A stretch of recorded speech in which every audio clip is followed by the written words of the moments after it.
Teyvat Grand Library presents Teyvat Geographic Special Edition Alice's Inazuma Diaries Inazuma Chapter Mount Yogo. Lush sakura trees grow all over this mountain on the northern end of the Narukami Island. These sakura all share roots with the largest of them, the sacred sakura, which sits on the mountain's summit. The Grand Narukami Shrine, greatest of the Inazuman shrines, is dedicated to the sacred sakura. Little Yae has been the one managing the shrine in the recent years. How she's grown! It's just a shame, really, to think that I can never again make her cry as easily as I used to. Really, I thought that she'd quickly get drunk, start to cry, and start talking all silly, but she got me drunk instead. I made a fool of myself in the process and was quite thoroughly mocked for it, getting made out to be some old woman who got what was coming to her.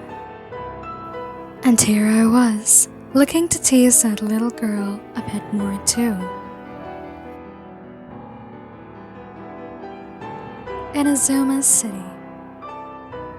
I bought a new firework formula from that Naganohara kid's place, but when he heard me talking about a new medicine that might cure his deafness, he demurred and did not accept it. This kid is everything conservative about explosives, always diluting them to the point where they cannot cause any obvious physical changes to the environment, and always relying on the combustion of different metals to produce monotonous visual effects. And he only does such tests inside his workshop. I mean, come on, where's the fun in that? Such a waste, such a waste. Now, as for his daughter Yoimiya, she's an interesting young lady. We collected a lot of sweets during the festival and tried all kinds of new formulae out. That was so much fun. And then we got packed off to a deserted beach by the fire brigade. Something about new rules with which to keep the peace in Inazuma City, or something similarly silly. We discussed a lot of new ideas, and she even gave me some constructive feedback. A talented kid, this one is. If the paradise I made for Klee also had one of Yoimiya's firework performances, that would have been perfect. It's just a shame that that grumpy general kept too close an eye on us, or else I'd have helped Yoimiya improve some of her gadgets, or even spirited her away. This reminds me of that one time, not long ago, when I was preparing a medicine that would allow for flight in the Imperial kitchen. It blew up due to a mistake of mine, injuring a young Tengu warrior to the point where her left wing would have needed, say, half a month to recover.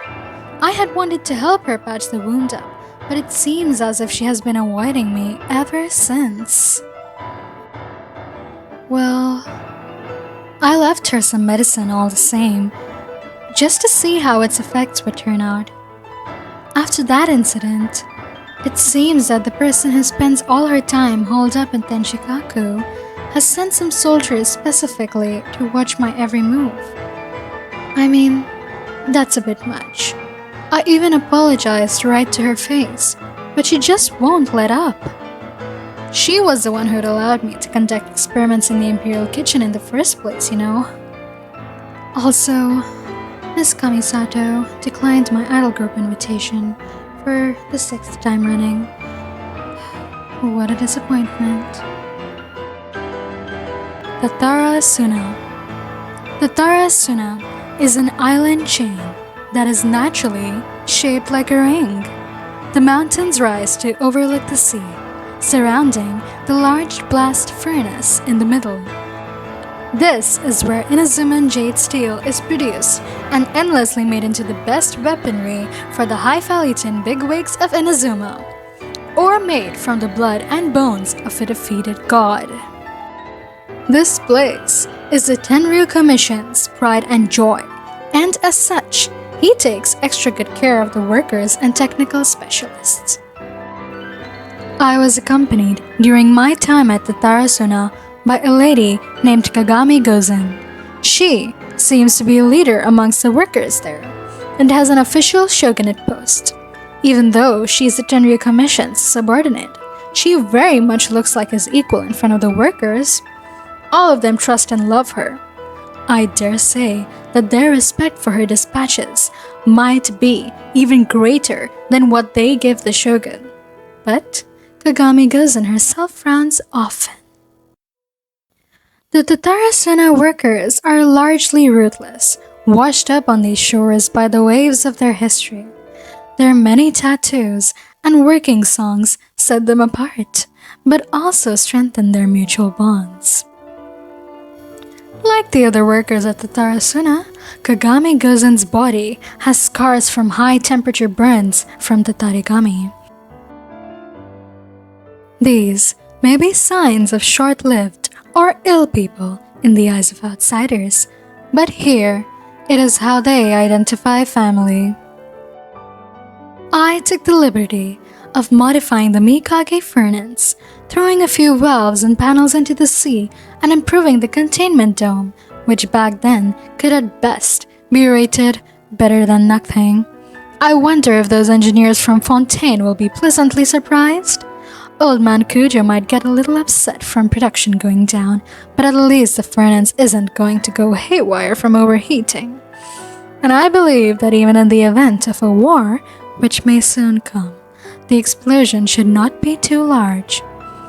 Large, according to my personal standards, of course.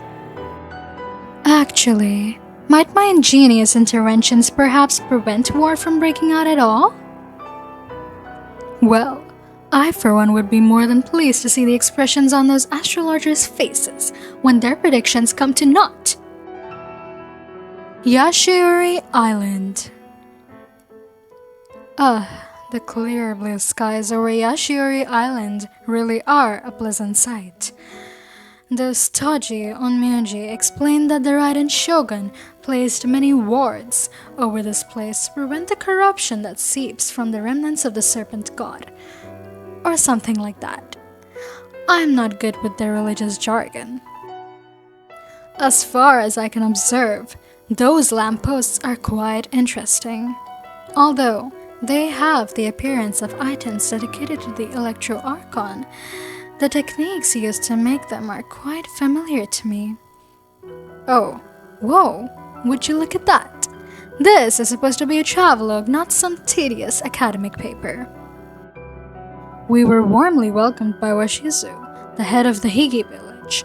The grilled fish and onigiri were great. Also, the place they call Nazuchi Beach is full of friendly pirates. It's just a shame that I couldn't stay on this island for longer. The mines on the island are busy places indeed, but the equipment they use there is quite backward. Even though the shogun put all these wards down, blocking off most of the Tarigami spread, many miners have still contracted the chronic illness from the prolonged exposure to the influence of those snake bone crystals. The sakura mochi that the onmyoji bought with them are very tasty, but they're hardly the equal of the beauties that Little Ye makes. I should probably pay a visit to Asase Shrine later. I wonder how that fat cat's been doing lately.